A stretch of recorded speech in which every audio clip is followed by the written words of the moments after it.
And then they are surrounded by a belt of useless lands that they can't really patrol effectively. And because of the first island chain, they can't project power out, except now when the United States has put everybody on the same side with globalization. So I see the overall geographic underpinnings of Chinese power being completely resting upon the United States nullifying their geographic disadvantages. And so the idea that if the Chinese think that they can move beyond economics as the basis for power, they really do have nothing left. I mean, the Chinese ethnicity, the Han, have been there for over 3,000 years, but they've only been able to be a united entity that is relatively secure in their borders for about 10% of that time, and half of that is under the American-led order. So if we remove economics from the equation, this ends a lot faster. Also, let's assume for the moment that China just wanted to displace us and use more or less our management system. They don't have the naval forces to get past the first island chain, much less secure the Persian Gulf energy routes. And let's assume that they could. Do you really think that, like the United States, they're going to fight wars in the Middle East so that their allies can access oil? No, that oil would be for them. So the guns and butter trade that we made with the world, they are not capable of doing. I'd actually argue they've already done it, and that's one of the reasons why Xi has gone to the cult of personality management of government. He knows that either the Americans will leave, in which case the basis of Chinese power collapses, or the Americans won't, and they will become hostile to China, in which case the basis for Chinese power collapses. And in that sort of environment, being able to define the narrative becomes critical. Because in an authoritarian, a dictatorial system is really what they are now, a fascist dictatorial system, the only way you can maintain power is if the people choose to let you. I didn't worry about a war in Taiwan until very recently. The Chinese didn't have the naval capacity. Even if they did, they couldn't operate the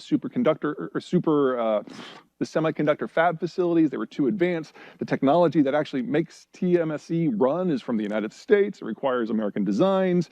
And then they're still 5,000 miles from their energy source. Made no sense. Made, past tense. If the financial and the demographic and the trade and the agricultural system are all facing threat at the same time, there's something to be said about choosing the time and the place of the fight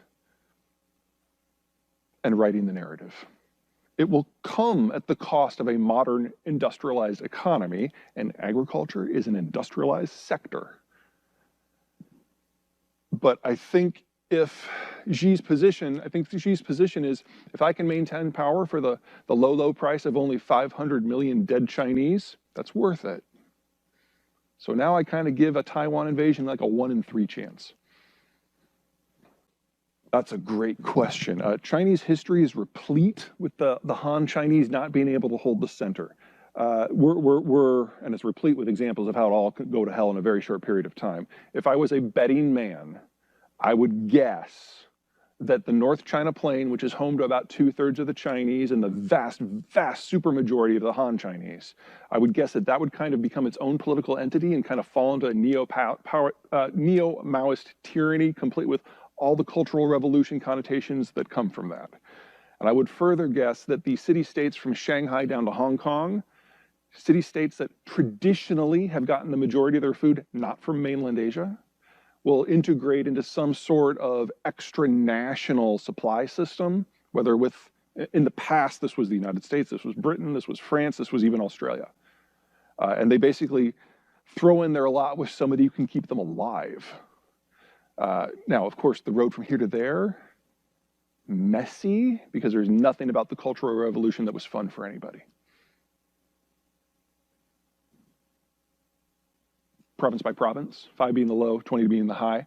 So they probably have about, according to that data, about 95 million more men aged 40 and under than women. The supposition with the new census data is they probably overcounted the women by about 20 to 25%. So we're just talking a massive surplus of men over women, which is part of the reasons why we're looking at such a fast population collapse. Now, I'm familiar with the argument that if you've got all these extra men and there just aren't enough women locally and there's not enough women in any of the bordering countries to make up the difference, that it might make sense to throw them at someone. I've always found that argument a little dubious. The Russians made it very clear in the 1990s that if there was a land war with China, that the Russians would not try to meet them with tanks and men, they would just nuke. So Siberia's off. Kazakhstan, what does the winner get? Not a big gain there. You can't go southwest into India because of the Himalayas.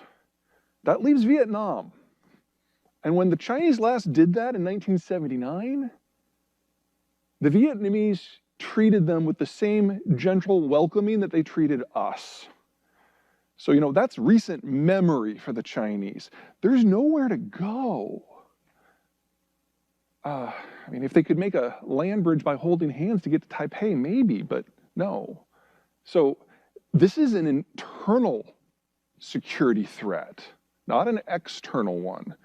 And, you know, there's all kinds of studies that have been done about what happens when you have literally tens of millions of extra frustrated men that can't do anything in your system. That is a system killer. This is a mix of everything. So in the case of Turkey specifically, yes, it's a developing country, but it's a country with a long cultural history. They have very few problems from my point of view in maintaining social control.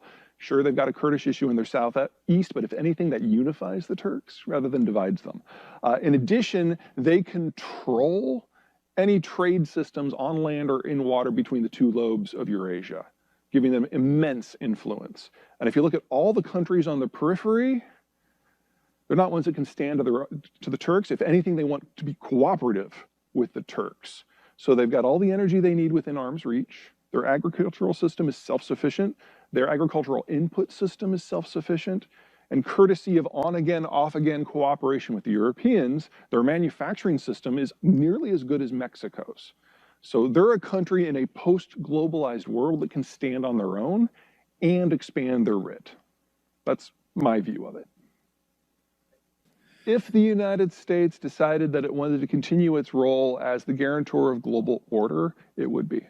Because here you've got two major poles of power who are willing to put aside their many, many differences in order to resist America's sphere of influence.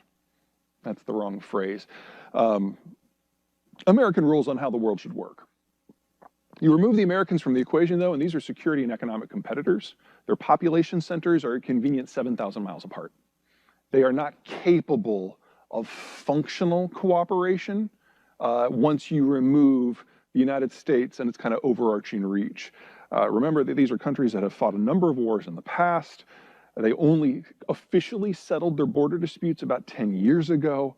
And anything that we know about countries that are in population decline is that their security policies become very brittle because they can't sustain a conflict for any duration of time. They don't have the replacement population to do it. So I am far more concerned about these two countries falling to blows and what that might lead to than I am about them having any sort of long-term functional alliance.